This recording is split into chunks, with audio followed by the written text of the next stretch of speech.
Ladies and gentlemen, please welcome Dr. Amithendu Palit, Senior Research Fellow, Institute of South Asian Studies, National University of Singapore, to deliver a special ISAS presentation.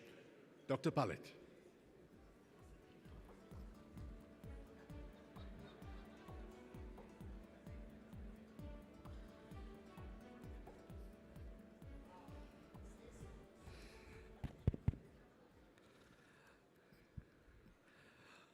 Very good morning, ladies and gentlemen and friends. In the beginning of this plenary component, we have a special presentation prepared by the Institute of South Asian Studies. And this presentation is on investing in infrastructure, which looks at issues pertinent to investment in infrastructure from a South Asian regional perspective. And we hope the issues reflected in this presentation will enable a lively debate and discussion in the panel that is to follow after this presentation. And I would like to thank the efforts of my colleague, Rinisha, for helping me in preparing this presentation. This is just to take you through the South Asian infrastructure deficit that we have documented across a wide variety of studies and literature existing across the region.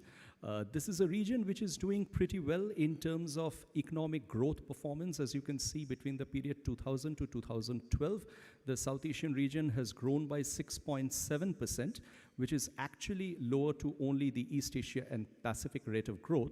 But in spite of that, insofar as major areas of infrastructure are concerned, that is telecom access, the electricity access to improved sanitation, there are substantive gaps that exist in this region compared with the rest of the regions of the world. And if we look at country positions within the infrastructure deficit across South Asia, the country positions are pretty much variable. When it comes to a country like India, for example, India has improved a fair bit when it comes to telecom access per 100 people or electricity access. But when it comes to a parameter like, let's say, access to improved sanitation, there's still a lot of ground that India has to cover. Similarly, if you look at other countries of the region, Pakistan, Nepal, Sri Lanka, these parameters throw up a considerable degree of variation, highlighting the complexity of challenges in different countries. These are to take you through some of the infrastructure investment projections that have been made. And in fact, these numbers are produced by a different set of empirical simulations done by a study done by the World Bank.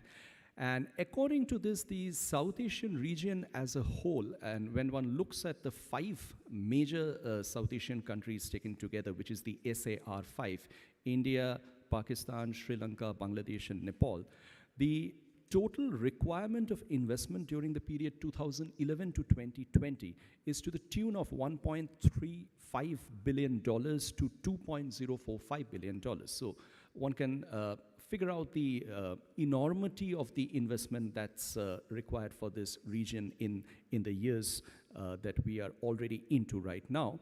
And these become even more prominent if one looks at investment as a share of GDP of the individual countries. And say, for example, for a country like India, under 2 different sets of simulations which basically go into the extent by which countries are able to carry out supplementary reforms for enabling infrastructure growth, the requirements are somewhere between 6.55 to 9.98% of the GDP, and which kind of, when one looks at Pakistan, is also not very different, 6.63 to 9.44%.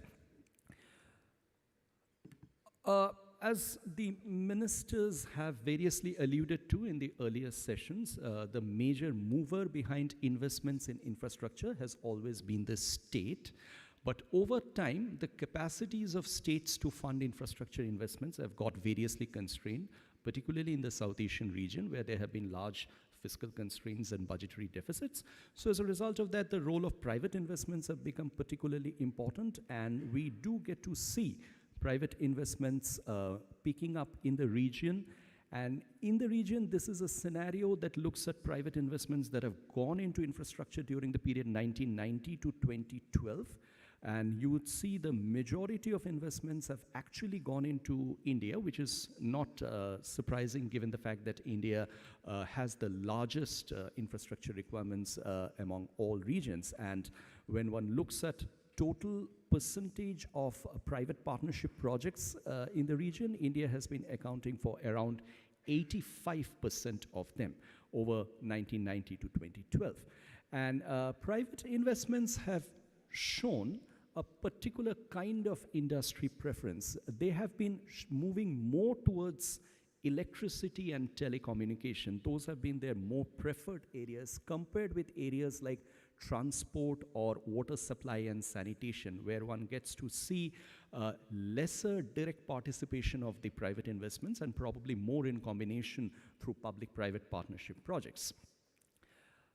This is a little bit of a crowded chart which reflects something called the Global Infrastructure Index, and India is between 20 and 25 in this, the only country to be figuring in the Global Infrastructure Index, and Singapore, not surprisingly, is at number 1 on this index. Now, this index is an interesting index because it takes into consideration not only the economic attractiveness of a country in terms of the depth of its market and the amount of returns it can generate on investment for investors, but also takes into consideration factors like political stability, risks to the economic outlook of that particular country, and to what extent those can have a bearing on the long-term investors' perceptions. So in that sense, if one looks much more closely at Asia Pacific, and I'd like to draw your attention to the colored column, which has green, red, and amber. Singapore, of course, has remained one for the last 4 years. If one comes down to the second country in this region, which is Malaysia, and which has actually had an improvement in ranking from 7, nonetheless, is actually a country which is rated red because there are concerns over whether Malaysia will be able to maintain its economic performance in the medium term, and there are concerns over other institutional factors. When one looks at a country like India, for example, or China, they have more or less remained where they were in terms of ratings. India has, in fact, gone up by 2 places between 2012 and 2016. And they're in the amber zone, which is basically they can improve, they can go down, but nonetheless, they're holding kind on to a median trajectory as of now. I'd like to share with you a little bit of a map on South Asia, since we are talking about the region. And this looks at the dedicated efforts towards building road corridors in the region. And as you can see on the west, beginning from Pakistan, and on the east, going up to even up to Myanmar. A variety of road corridor projects has been approved as part of the South Asia Transport Corridor Building Connectivity projects. And in this regard, there are a number of these connectivity projects which are going on across the region, which is important because obviously South Asia cannot exist and prosper in isolation. Cross-regional connectivity is extremely important, and in that respect, infrastructure has a huge role to play when it comes to increasing South Asia's economic integration. So some of these projects that include South Asia are, say, for example, the Central Asia Regional Economic Cooperation, which has Central Asia, South Asia, and East Asia, includes the Central Asian countries, includes Pakistan, China. There's the Bangladesh, China, India, Myanmar sort of road corridor. There's the China-Pakistan Economic Corridor. There's the India-Myanmar, Thailand Trilateral Highway Corridor. So these would, in effect, to a very large extent, define the character and capacities of infrastructure public goods that are becoming available with the region over time. I'd like to end this presentation with a few thoughts which we would like to share with you and which probably would be debated in the panel that are to come. The first is, of course, the fact that the infrastructure deficit that exists in the region, South Asian region, and in the countries within those are deficits that require a very large amount of investments to be put into correction of this deficit over the medium term. And there is an important role that private investments need to play in this regard, because obviously the capacity of state funding in infrastructure is not adequate. There's a certain amount of balancing that needs to come from private investment. And in this regard, probably what's becoming extremely important is the growth of public-private partnership projects. A country like India, in fact, has the largest number of PPP activity. More than 900 PPP projects are on in India.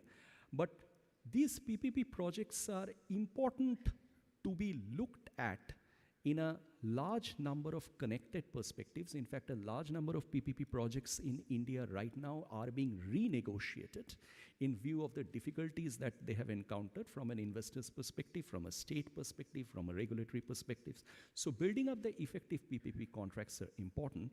And what is also important is when one looks at the investor perspective from a private investor perspective in terms of respective countries, it's a combination of factors which is important, as we saw from the ratings that we have got.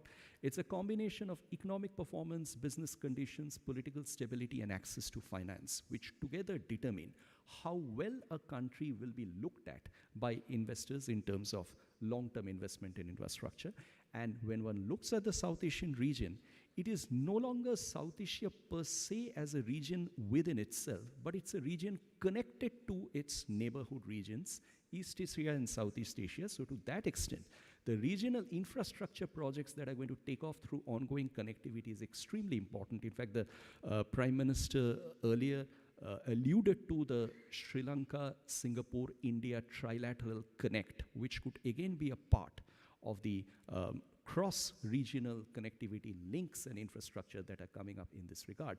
But one good thing, and this is to end this presentation on a positive note, is that after maybe years and decades of political sluggishness on moving ahead on regional connectivity ventures, there are some positive signals. There are countries which are working together to create an atmosphere which is politically conducive to the movement of regional connectivity projects.